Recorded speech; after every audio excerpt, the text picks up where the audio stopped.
condition psychopathic behaviors. So here we're looking at cartoons. A child is looking at cartoons and Bugs Bunny and Elmer Fudd or whomever is, they're knocking one another over the head with these large obstacles, and quote, is fun, and we laugh at them, and you talk about the need further on for more devastating forms of violence. And when we talk about needs, we're not talking about conscious, and this is a statement question. We're talking about someone, another mind, feeding that kind of information or visuals to the consumer. And the consumer, therefore, buying into that particular imagery and becoming a customer of those horror movies and those violent movies. I'm playing it back to you as a consumer, not as an expert. Okay, so let's look at what would be the resilience factor, or one of the main factors, because all of us grew up, at least if we had a television set, with some sort of violent images that we watched, and we laughed at them. The Three Stooges come to my mind, that I grew up with. And so we laugh at them, but we have a distance from them. We know we're not part of it, and we're watching a show. And a lot of times, even in cartoons, the person is flattened and he goes under the door, because he's as flat as a pancake, and he comes out and pops up again. So there's an imaginal aspect to it that, with discussion with parents and with talking about what's going on, because kids will then start imitating, and we know young children imitate what they see on the screens. And so usually parents will intervene and say, no, you don't do that. This is not the way we treat other people. This is just a show, so forth. So there's a distance between reality and the show. What's happened in the 90s and now, oh my goodness, so sadly, is that with video games, the person playing these games, the young child, actually becomes the murderer and rehearses murder. So you have both the thinking function engaged, I am a murderer, and murdering very graphic, very real images. And even children as young as 3 and 4 years old are playing these games, as incredible as that may sound. So therefore, you go from imitation. My sons played, for instance, the sticks and so forth, and I didn't want to buy guns, but they, under the couch one day, I found a peanut butter sandwich, an old one, in the shape of a gun, hidden under the pillows, because they're going to do these sort of things, and it's part of imaginal play. It's part of who they are, and they work through that in a creative, generative, imaginative experience. But when you keep feeding 4 to 5 hours a day of actual murder rehearsal, as we call this in the book, with violent video games, then you move from imitation to identification, and the child is identifying themselves as a murderer, as a person who feels pleasure, physiological pleasure, from other people's suffering. And that's the line we don't want to happen. And that's the line that a lot of children have crossed, and yet we don't know that they've crossed that line. As it relates to... Go ahead. No, go ahead. No, as it relates to Lieutenant Grossman's, in one of his lectures, I'm going to play a clip in a half a minute, where he talks about they have been primed to violence, not the entire population of young people. He's talking across the board. He's talking about American youth in this particular case. And it doesn't matter what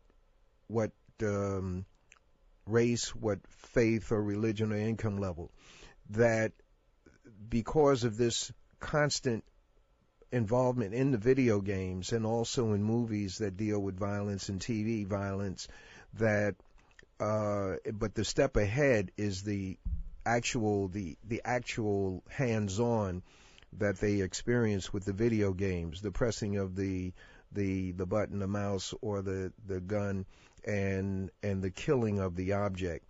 That many of us have crossed that line and are ready, not consciously ready for violence, but they could be set off into a violent zone. Exactly. Yes, they're primed. We're putting them on alert, and we're hyperactivating their reptile function, the vigilance that we have built within our brainstem to be vigilant for potential attack. And we'll orient, for instance, we'll orient to people that are having, a flat tire on the side of the road. We'll look at it, and you cannot not look at a streaker going across a football field. We orient to sex and violence and to something that's weird within our natural surroundings as a survival mechanism. So part of what is happening with the constant shift from violent image to violent image, particularly when the hands, the eyes, the body is being involved, is that the constant, or what's called an orienting response, that response to the weird visual image, whether it's violence, sexual, and now sexual violence is part of what we sort of predicted in '99, and now that's part of it. It's like it has to always increase to get your attention, because part of the process is that we quote unquote normalize. We have then an expectation that desensitization then has a sense of normalizing quote unquote, that normalizing factor of these horrific images. So then we don't even see them anymore, and we need more and more levels of violent images in order to feel the type of excitement and pleasure, to be engaged, to keep staying engaged. It's suppose we compare it with sugar addiction. I'm saying from the standpoint of needing sweets and more sweets and more sweets. And that need there. That's, ladies and gentlemen, our guest online is Miss Gloria De Gaetano. She's the co-author of the book Stop Teaching Our Children to Kill. The other co-author is Lieutenant Colonel Grossman, and we go to a clip of his presentation. You can find this on YouTube. This is the Bulletproof Mind part 1, and we're playing the end of that clip as relates to his speaking to a group of law enforcement officers, and he touches on, in this particular area, he touches on the conditioning of the minds of young people for violence. The individuals that you face out there on the streets have a capacity for violence that transcends anything we've ever seen before. You are dealing with individuals who are incredibly well qualified and trained. You're not dealing with ragtag, odds and ends criminals out there. You're dealing with individuals who are motivated to kill in a way that we have never seen before. As you know, statistically, the most violent segment of our society, the most threatening segment to you, has always been offenders who are young. And these days, they're getting younger. In Dave Grossman's view, there are powerful influences molding the minds of our youth in negative ways. And for those inclined to criminality, there are modern-day opportunities for skills training that make them far more dangerous potentially to you. A child, up until they are 5, 6, sometimes even 7 years old, can't tell the difference between fantasy and reality. The part of the brain that kicks in that allows you to organize and discern where information came from does not kick in until you're 6 or 7 years old. And so what happens is, when a 2, 3, 4, 5-year-old sees somebody being shot, stabbed, raped, brutalized, degraded, murdered on TV, for them it's real. And they are traumatized and brutalized and convinced that the world is a dark, horrific, brutal, desperate place. And the only kind of people who function and survive in that world is what? Violent people, people who kill. And the average preschooler in America spends more time watching TV than any other single act other than sleeping. And that TV has a pervasive influence on them of incredible power, and the violence over the TV is tremendously effective. Anywhere in the world that television ever appears, with very few exceptions, 15 years later, the murder rate doubles. Every single time, what we see is an explosion of violence on the playground, and 15 years later, there's a doubling of the murder rate. Why does it take 15 years? That's how long it takes for them to grow up. That's how long it takes for you to reap what you have sown. We're traumatizing and brutalizing our children at a young age in a way that has not happened since the Mongols dealt with their children in that particularly brutal and horrific way. Think about the impact of this brutalization. The things that we learn in those young years cannot be unlearned. And they lie there latent, waiting for the proper circumstances for them to come out. Now, it doesn't happen to everybody, but a surprising, horrendous portion of the time it happens. And, Ms. Gloria, that 15-year piece, just seizing on that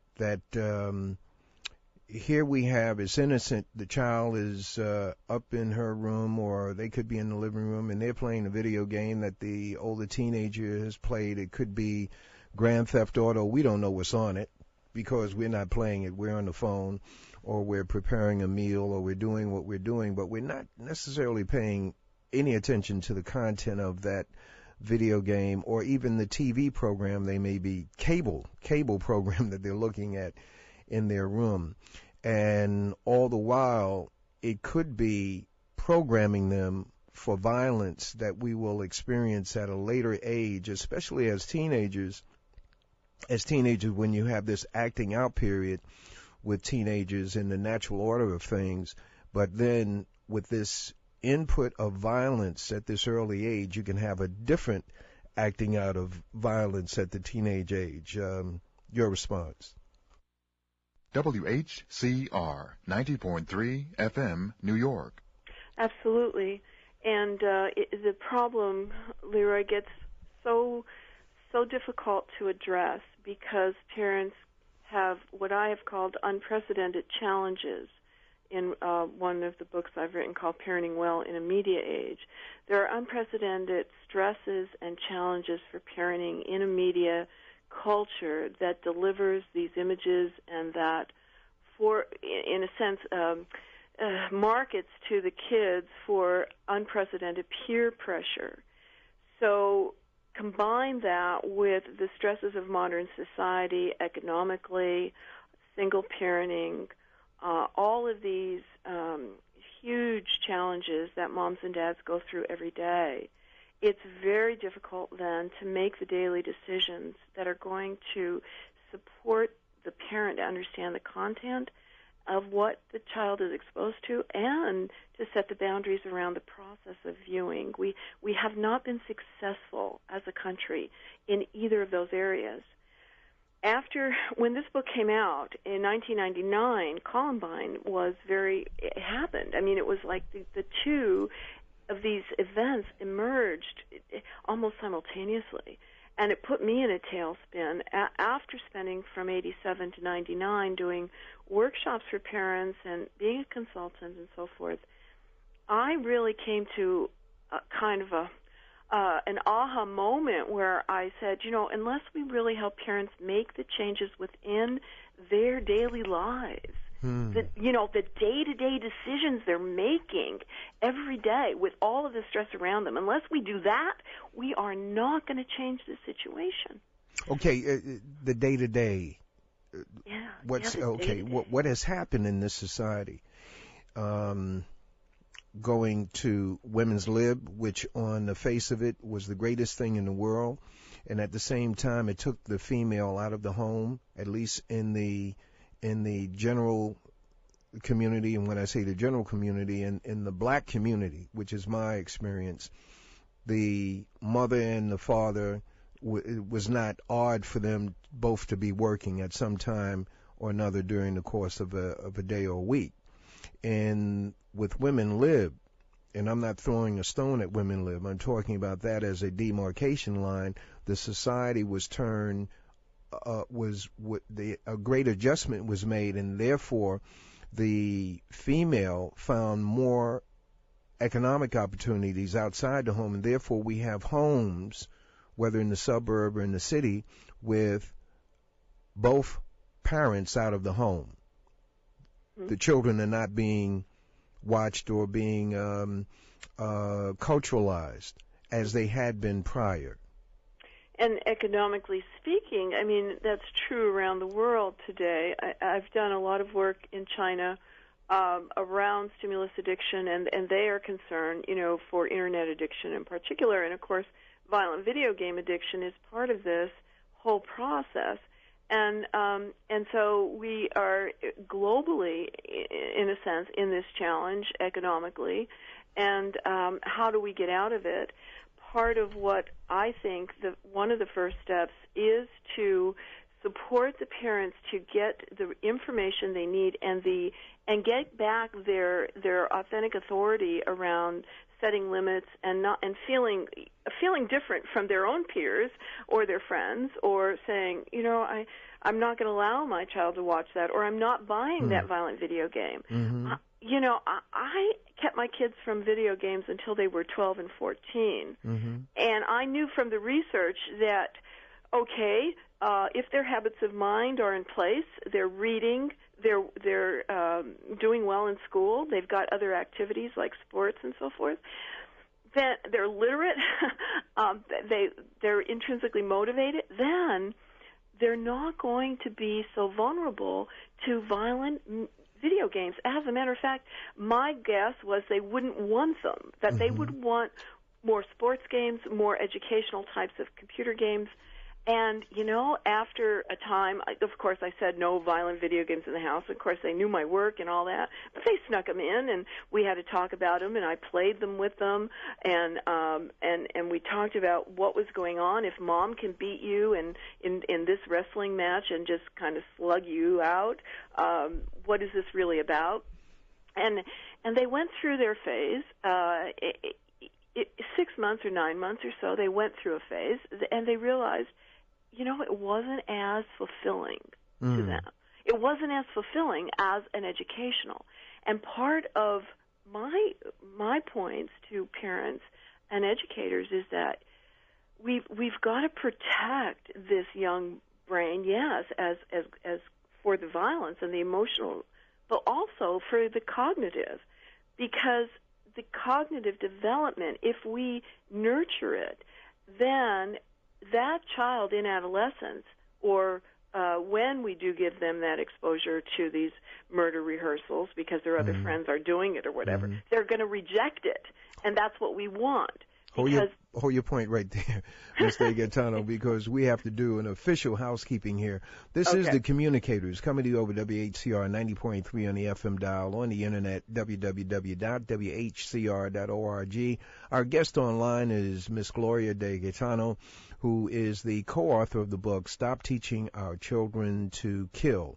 And you will only hear this kind of interview on this program, which is on this station. WHCR 90.3 FM, New York. And you have the opportunity to call in. The reason we have invited this young lady on is because there is so much violence going on, and we can make the mistake, this is my opinion, we can make the mistake of seeing our young people as bad, as evil, as psychopathic, without understanding that a good majority of them have been raised on video games and TV violence and movie violence. And many of them are on psychotropic drugs such as Ritalin and others, which also add to the aggression.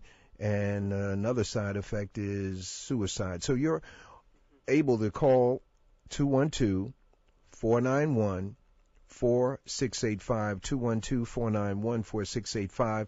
The book is Stop Teaching Our Children to Kill, and you can order it through Amazon. You can also make contact with Sisters Bookstore up at 156th Street and Amsterdam Avenue and have them bring it in.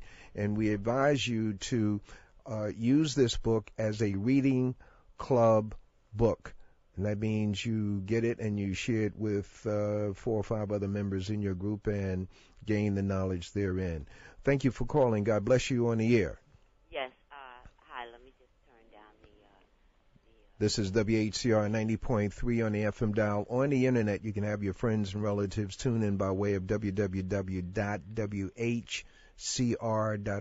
and they'll go directly to what we're doing right now. Yes, ma'am.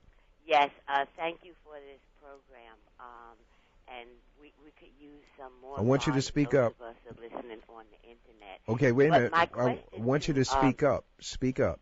Can you hear me now? I can hear you better. Okay, thank you. I'm trying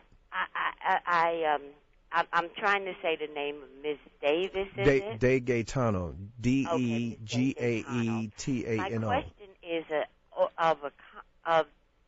looking at this question from a compound nature, and I'll give some illustration. The state itself is the instrument of the most legalized violence, whether the global war on terror, which Obama. Okay, all right. In the background, you have to tell the folks to chill. Yeah. I have somebody listening on the other line okay. To hear you because they don't have the internet. So please keep that noise down as I'm on trying to. All right, you have to go direct to your. Direct to your question. The state is the instrument of the most pervasive violence. 1 million in Iraq plus destruction of a society. And that is also based on something that our intelligentsia, not to mention the masses, won't look at, and that is to be a student of what happened September 11th, 01. It obviously was not 19 Muslims who had the technology to bring down those 3 towers at virtual. Caller, you have to go direct to a question. Well, that is the question. What is the question? What about the fact that the state itself, the video games are used as a means for the drone operators. Okay, all right. So the question is let us look at the compound nature of not just the video games that are training grounds for the operation of the drones, but the fact that the state itself, and in the prison system, which is structured for us, has a great deal of violence, solitary confinement, et cetera, et cetera. And I'll listen over the air. She understands the question. All right. Thank you, ma'am. And Gloria, you got that? Yes, I got it. I think it is a complex issue, and for instance, playing video games has doubled in the last 10 years. So video games are multi-billion dollar business. And so that's what we're up against, in the sense that large corporations, of course, are selling video games, and people buy them and enjoy them, and part of it is training kids, particularly in the inner city, for instance. Is it Nintendo? I'm not sure exactly where, but there are recruiting stations within Nintendo or video game selling retail outlets. Mm-hmm. So there is a relationship there that is important to look at. And what I like to help parents and educators do is just take a look at the meta level, the industry, what I call an industry-generated culture. We've got to get back to a culture of parents having as much influence over their children as the delivery system for the media content does. Repeat that. We must get back. I want us to get back to a parent-generated, or what I call a personally generated culture. In ancient tribal cultures, the parents had direct influence, the grandparents, the extended community, so it was a personal. The attitudes, the values, the traditions, the beliefs were passed down from people to people. Yeah. Now, they're not. The attitudes, values, traditions, beliefs, what's important, what makes a culture, what signifies a system of belief is passed down by popular culture or by an industry culture. Yes. And we have to impact that. That's why my work with, I want to work on a really grassroots level with parents to make these different decisions, because we have to, as parents, influence the belief systems and structures of value systems for our kids. If not, an industry will do it for them. Let me play this back to you. We have experienced parents giving over the power of the parent. I'm talking about in terms of acquiescing. For example, sex training. We're we've been told the adequate place for that is in the schools, and we don't train our children in under the ethics of sex and the proper time and place for sex. We leave that to somebody in a school to do. We set our children down in front of a TV to babysit them, as opposed to taking on the role of furthering the child so that they can operate as an adult, as a conscious, as an ethical, as a moral adult as they grow up. The mother has to be a mother. The father has to teach and train the young boys and girls in his family. And that is not necessarily going on. I'm feeding back to you how I'm interpreting what you just said. Right, and it's not going on, like you said, we don't want to say our children are fixed and there are things wrong with our kids, but it's that the environment that they've been in, the media environment, is influencing them. It's the same thing with parents today, I believe, that many well-intentioned parents are raising their hands and giving up, or putting their heads in the sand and saying, I can't deal with this because it's so complex. I just want to be peaceful. I don't want hassles. I don't want to fight around this. And it becomes very difficult for the family, and that's why I do the work I do. Okay, we're going to get into the work that you do in a momento. Thank you for your call. God bless you on the air. Hello? Yeah, you're on the air, sir. Yes, thank you very much. Yeah, I just want to say that bravo. I mean, this is really, really good. I didn't realize that I haven't read her book yet, but I will. But I didn't realize the influence of, my whole thing was starting with the movies. This is when the Matrix came out. So I'm on the train, and everyone wanted to look like Neo. Right? Okay. Remember that character. And there was this guy, he was like he looked exactly like Neo. He had the long leather coat, and he had the shades. And granted, he was, 4'1", about, 200 pounds. But the influence of that, and that really, it looked so funny, but he believed that's who he was. And then you hear the research is that, these children's brains, they aren't really formed until they're 25. How everything they see growing up to that point, they automatically learn. They don't know how to process it. They automatically learn it. Coupled with what you said earlier, brother, was this addiction to sugar.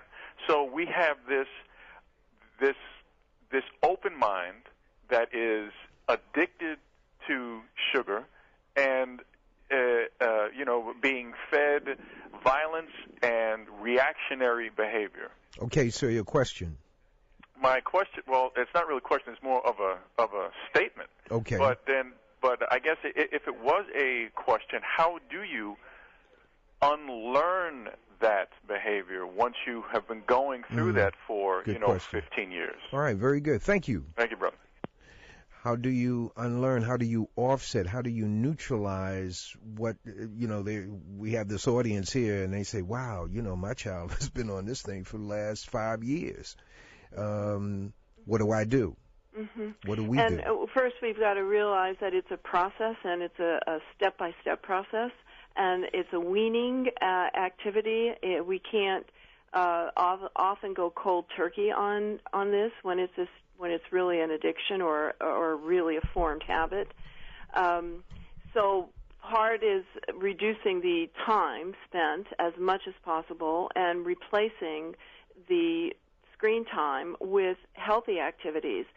two areas come to mind is, one, the discussion. How are children processing the images?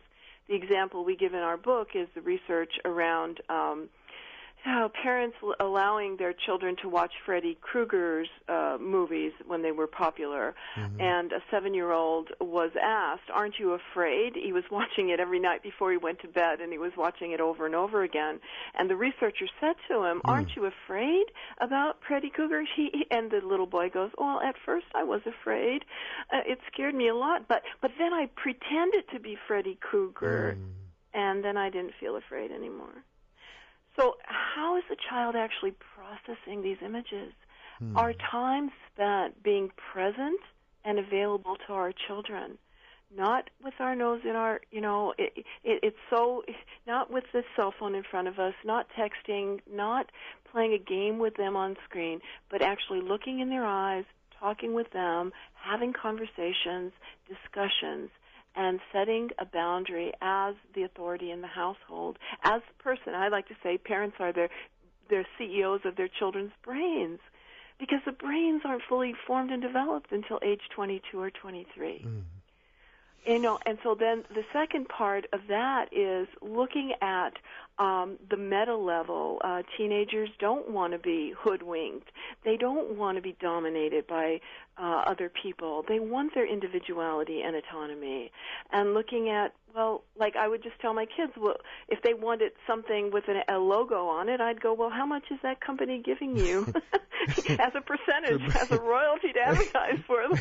And then they go, oh, and pretty soon they would go to the like our Value Village and places to buy clothes which you can't find in the mall without logos on them. So there's ways that we can talk with teenagers about their own autonomy. And part of the violent video games, or any video game, is that it tests their competence. It tests, especially the boys, it tests them. It puts them through trials, and they've got to get to the next level. And this is natural in adolescence. We need men. I just want to talk with men about how to do this more, to give our sons real tests and real trials in the real world, so they can know they're competent, they're autonomous, understand their masculinity without having to have a murder identification attached to it. Okay, so what's in the content of talking to the men? You just said you want to. Yeah, part of your work. I thought of a book, where we would have all these. What is it to be a man? What are the qualities or characteristics of being a self-actualized male? Okay. And how do we get to that point? That was done in, quote, ancient societies with the coming of age, and then the British saw the Zulu composition of moving boys into manhood, and that has been codified into the Boy Scouts. Mm-hmm. That's what the Boy Scouts are based on. Their observations of the tribal or the nation set up in South Africa among the Zulus. And so the Boy Scouts has been a conduit. From there, you move to the Eagle Scouts, and as these things have become less popular from a general standpoint, we have other things that have slid into place of the they call them the rites of passage. Right. Mm-hmm. But there's that natural drive for the male to be a man, to be a master, to test his skills, and so talk quickly about the work that you do in the Parent Coaching Institute. Well, Leroy, what I've done is partnered with a university here in Seattle, and we offer a year-long graduate training program through distance learning or on-site workshops for counselors, social workers, professionals who want to have a coaching model to work with parents that's very compassionate, non-judgmental, and part of the training is to understand the impact of media and video games. I realize there's no focused training for professionals around this issue. So that said, then the certified coaches work with parents in a way to help them through a change process. It doesn't have to be with media related issues, but part of it is, you're right, in the sense that it would be great if the extended family were there for the couple, for the parent, and often cases it is, and we're not trying to replace the wisdom of our elders at all, but offer a different way to deliver education to parents that's more in a relationship model, where there might be 8 to 10 sessions of parent coaching around a particular challenge the parents are feeling at this time, or supporting them to find resources for their child, or even, what's the best school, or those kinds of questions too. So for me, then, it helps to energize the parent, and I want to get the parent back in the driver's seat and not be afraid, and not be afraid of what might happen, but say, you can change this. And why aren't the Boy Scouts? Why isn't your church doing something? What could you start in your community that you can step up to the plate? And part of the coaching process is energizing to the parent once they get a handle on their challenges, and they get more in their authentic power, what I like to think of their authentic place with their children, then they have more energy, and the whole family does. And we're meeting the child's developmental needs. That's the bottom line. We got to do it, or our society's just not going to make it. How do people make contact with you or your website? Okay, so Parent Coaching Institute is an easy website. It's www.thepci.org. We're a 501c3 nonprofit organization, and so they can email info@thepci.org and be in touch with me. They can find me on the web, too, pretty easily. On my blog, Left to Our Devices, is my blog. I started my blog because I don't want to leave our kids to the devices. I want us to use our own devices of our wisdom, our knowledge, our devices as parents. That's what we have to leave to our kids. What led you and Lieutenant Grossman to predict that in the 90s that we would see this sexual violence explode? 15 years, Leroy. 15 years. Okay, the beginning of that 15 years was the beginning, the input of sexual violence into these video games. So we had the hanging of monks in 1999 on the video games we reviewed. The urinating on other people, the incredible racial slurs, setting people on fire. Those were the kinds of video games we were seeing in 1999. And so the murder rehearsal was happening, and I said, if kids were rehearsing rape through a video game, would we start getting more excited about it? Would we say, hey, this is wrong? And so the natural progression is violence and then sexual violence. And Chris Hedges' book on The Empire of Illusion, which came out in 2010, has an interesting chapter on what's happening in violence, in pornography, the sexual violence that is happening. It's just unbelievable. Unbelievable. And that concludes our interview, which is a black repeat, ladies and gentlemen. You could tell from that telephone number, 212-491-4685, is no longer in operation up in here. It's 212-650-6903. I want to thank you all for your support of WHCR and the fundraiser coming up this Friday. Please attend and meet us and let us meet you. And tomorrow night, take this number down, 213-943-3618, 213-943-3618, 213-943-3618. You can listen to the Blog Talk Radio program that we're doing tomorrow night. We're going to be dealing with the murder-suicide side effects of drugs that are being prescribed here in the USA. God bless you all. Have a wonderful and a fantastic week. Listen to Nellie Bailey tonight at 6 p.m. It's WHCR's annual holiday party fundraiser on Friday, December 21st. Party time is 6 p.m. with some of WHCR's hottest DJs who will keep you dancing to some of the best house music in New York City. WHCR's annual after-work holiday party fundraiser will be held at Image Nation's Raw Space, located at 2031 Adam Clayton Powell Jr. Boulevard between 121st and 122nd Streets. Admission